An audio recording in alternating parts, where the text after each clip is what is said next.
Good morning. Mackenzie Johnston with Tri-State Livestock News, bringing you your Wednesday morning headlines concerning fair cattle markets. Sponsored by Sandhills Beef Company of Mullen, Nebraska.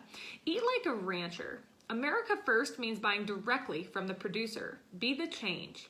To learn about everything Sandhills Beef Company has to offer, head on over to their website, www.sandhillsbeefco.com. Also sponsored by TD Angus of North Platte, Nebraska. They're going to be hosting their annual bull sale this coming Friday, March 19th at the Rishel Ranch near North Platte, starting at 12:30 Central Time. They're going to be offering 300 plus powerful Angus bulls, 50 plus Angus females, 500 plus commercial replacement heifers, 25 first calf heifer pairs, and 7 ranch geldings. I've said it for a week and a half, and I'm going to say it again. This is a sale you do not want to miss. Some of the best cattle around. If you have any questions on this upcoming sale, go ahead and give Trey a call at 307-660-8650. And to check out the lineup for this sale, go ahead and head on over to their website, tdangus.com. Additionally, I encourage you all to head on over to their Facebook page, TD Angus at Rishel Ranch. They have some great videos on there of the cattle that they're going to be offering, along with the horses that they will be selling. So go ahead and check out those videos over on their Facebook page, and don't forget the TD Angus Bull Sale will be this coming Friday, March 19th at the Rishel Ranch near North Platte, starting at 12:30 Central Time. According to Successful Farming, the Emergency Relief for Farmers of Color Act included in President Biden's pandemic stimulus bill directed at Black, Indigenous, Hispanic, and other agricultural producers will forgive 120% of the value of loans from the U.S. Department of Agriculture or from private lenders and is guaranteed by the USDA. Advocacy groups claim that this debt relief will begin to rectify decades of broken promises and discrimination from the USDA that caused Black farmers to lose approximately 90% of their land between 1910 and current day. Those behind the bill say that its main objective is to address failures in 2 landmark civil rights settlements, Pigford 1 and 2, between the USDA and Black farmers. A significant amount of controversy has surrounded this bill, with Republicans accusing Democrats of trying to sneak a reparations policy into an emergency bill instead of going through the proper legislative process. Republicans unsuccessfully sought to amend the legislation and took issues with the 120% payment amount and the fact that there is no requirement that farmers show actual proof of discrimination.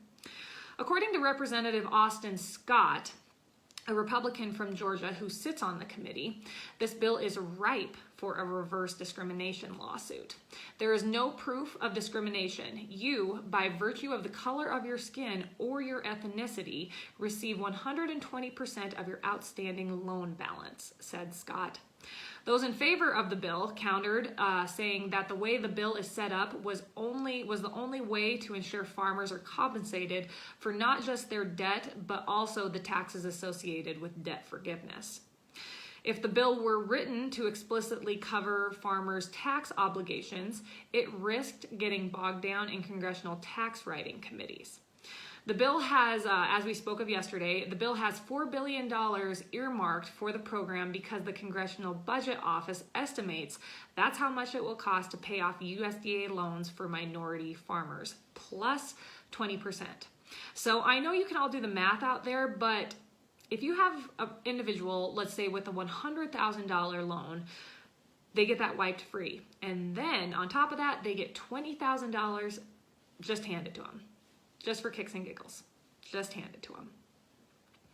According to the Acres of Ancestry Initiative / Black Agrarian Fund, there are currently over 17,000 Black legacy farmers who are delinquent on their loans to USDA, ranging from 5 to 30 years. So if you look back in time, this is not the first time that the USDA, that the Farm Bill has handed out money to socially disadvantaged farmers. So in the 1990 Farm Bill, There was $10 million per year set aside for outreach and assistance to socially disadvantaged farmers. In the 2002 Farm Bill, there was $25 million per year set aside. In the 2008 Farm Bill, there was $15 million allocated for 2009 for that 1 year, and then $20 million per year for 2010 through 2012. So this Farm Bill, the 2008 Farm Bill, gave socially disadvantaged farmers priority for loans and grants. It also established the Minority Farmer Advisory Committee and the Socially Disadvantaged Farmers Group. So then in the 2014 Farm Bill, $20 million was allocated for each year. And that year, the Farm Bill established the Socially Disadvantaged Policy Research Center. Then in 2018, that Farm Bill set aside $50 million per year for socially disadvantaged farmers. And then this year, the Farm Bill has set aside $4 billion, as I said earlier, to pay off 120% of the outstanding debt of socially disadvantaged farmers and ranchers. So again, this is nothing new. We have been handing out this money left and right for years. That is where your tax-paying dollars are going. Meeting Place has reported that Brazil is expected to experience another year of record exports in 2021, even though the first 2 months of this year have seen a 6% drop in shipments. Abrafrigo, a Brazilian beef industry association, expects a 5% increase in the country's total beef exports in 2021. In 2020, Brazil recorded a record high of 2.02 million metric export shipments. Cattle prices are high in Brazil because of reduced availability as producers work to rebuild their herds. Strong demand for beef in markets like China has also increased cattle prices, which has negatively impacted small and mid-sized beef processors with little or no access to international markets.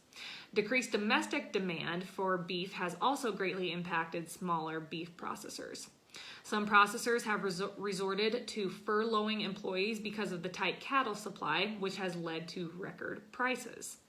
Cattle prices have increased by 53% over the 12-month period ending in February. At the same time, the wholesale price for beef carcasses in the domestic market has increased by 42%. Brazil's 3 largest beef processors, JBS, Marfrig, and Minerva Foods, generate the majority of their revenues from outside Brazil and have been taking advantage of the devaluation of the Brazilian currency to boost margins with international sales.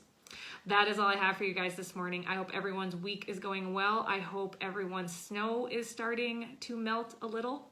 Have yourself a wonderful Wednesday, and I'll see you guys tomorrow morning.